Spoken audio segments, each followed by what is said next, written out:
जय हिंद मेरे प्यारे साथियों, मैं राजेंद्र आप सबका स्वागत करता हूं पावर ऑफ एजुकेशन के इस प्लेटफॉर्म के ऊपर, जहां पर मेरे प्यारे साथी आज हम जानेंगे व्यष्टि अर्थशास्त्र का महत्व क्या है। लास्ट क्लासेस के अंदर हमने व्यष्टि अर्थशास्त्र के बारे में काफ़ी चर्चा कर ली थी, लेकिन आज की क्लास में और आगे वहीं से शुरुआत करते हैं जहाँ पर लास्ट क्लास में छोड़ा था। यानी व्यष्टि अर्थशास्त्र का महत्व या उसकी उपयोगिता क्या क्या चीज़ है, क्यों ज़रूरत पड़ती है भैया, ये क्या इंपॉर्टेंस क्या रखता है। तो पहली जानेंगे कि अर्थव्यवस्था की कार्य प्रणाली। क्या जानेंगे? अर्थव्यवस्था की कार्य प्रणाली की कहता है कि व्यष्टि अर्थशास्त्र के द्वारा एक अर्थव्यवस्था कार्य प्रणाली का ज्ञान प्राप्त होता है। किसका भैया? कार्य प्रणाली, यानी वो किस तरीके से काम करती है एक अर्थव्यवस्था में।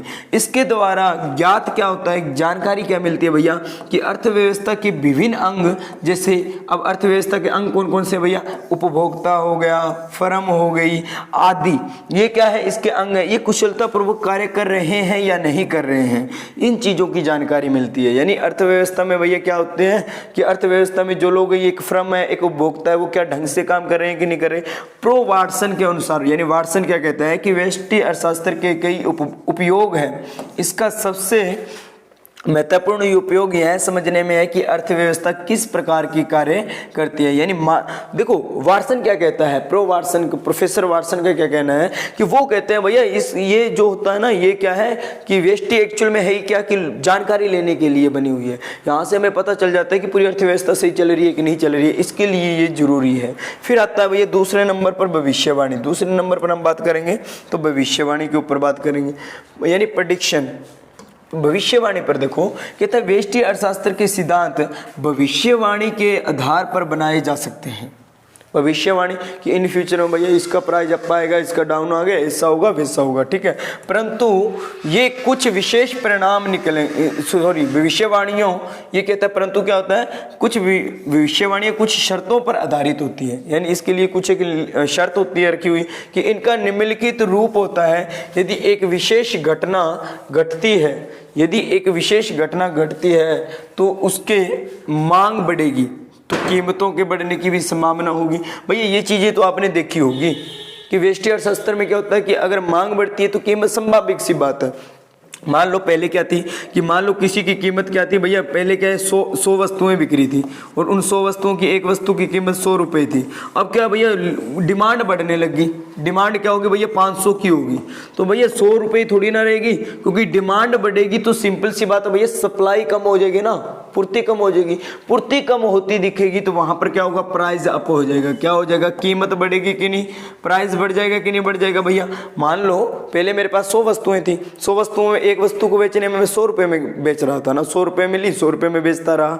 अब क्या है, मांग क्या है भैया, पहले 100 व्यक्ति ले रहे थे और 500 व्यक्ति 1900 वस्तुओं को खरीदने की बात कर रहे हैं। अब मन में लड्डू फूटा, मेरे को क्या लगा भैया 100 वस्तु 500 मांग रहे तो मैं प्राइस अप करूंगा ना, भैया मैं 100 की नहीं देने वाला, मैं तो 150 की दूंगा, वो ले रहा है, तेने लेनी नहीं लेनी तो वो ले लेगा।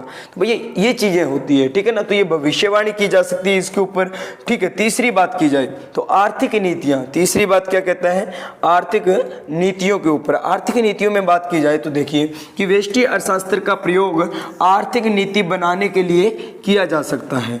आर्थिक नीति की बात करें तो कैसे कि कीमत नीति एक ऐसा उपकरण है जो इस कार्य में सहायक सिद्ध होती है।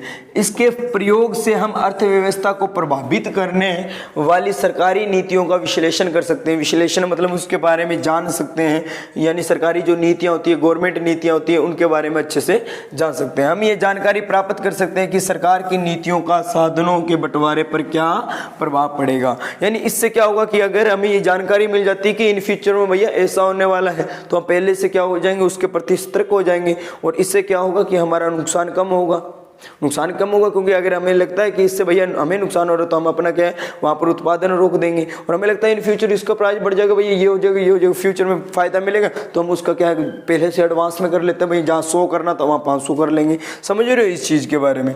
फिर बात क्या करता है, नेक्स्ट के टॉपिक पर बात करें तो चौथा आर्थिक कल्याण। अब आती है बात भैया आर्थिक कल्याण से रिलेटेड।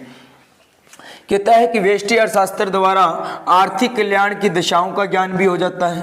ठीक है, आर्थिक कल्याण के बारे में जानकारी मिलती है। यह एक आदर्शात्मक अर्थशास्त्र का मुख्य विषय कि व्यष्टि अर्थशास्त्र इस बात का सुझाव देता है कि आर्थिक कल्याण के आदर्श को कैसे प्राप्त किया जाए, कि भैया जनता को ज़्यादा से ज़्यादा किस तरीके से भलाई करी जाए, ये चीज़ें यहाँ से मिल जाती है। आर्थिक कल्याण से रिलेटेड जानकारी मिल जाती है। अब प्रबंध संबंधी निर्णय भी मिल जाते हैं भैया, ठीक है। प्रबंध संबंधी यानी व्यवसायिक फर्में व्यष्टि अर्थशास्त्र का प्रयोग प्रबंध संबंधी निर्णय लेने के लिए करती है। यानी अब क्या है, कहता क्या है, व्यवसायिक फर्में क्या करती है कि व्यष्टि अर्थशास्त्र का प्रयोग किसके लिए करती है कि ताकि प्रबंध बनाया जा सके। इस संबंध में लागतों और तथा मांग के विश्लेषण द्वारा बनाई गई नीतियों का बहुत महत्व है। और इसमें क्या हो जाता है, इस संबंध में क्या हो जाता है भैया कि जो लागतें हैं, जो लागत यानी कॉस्ट है, तथा मांग का विश्लेषण यानी कितनी मांग है भैया और इनको कैसे पूरा किया जाए, कैसे संतुष्ट किया जाए, इसके ऊपर नीतियों का यानी जो की गई नीतियाँ होती है, जो प्लान होते हैं, उनके बारे में जानकारी मिल जाती है। ये सबसे बड़ा महत्व रखता है। तो उम्मीद करूंगा भैया इसके महत्व के बारे में अच्छे से आपको नॉलेज मिल गई होगी, अच्छे से समझ में आया होगा। ठीक है मेरे प्यारे साथी, तो हंसते रहिए, मुस्कुराते रहिए, मिलेंगे नेक्स्ट क्लास में। तब तक जय हिंद, जय भारत मेरे प्यारे।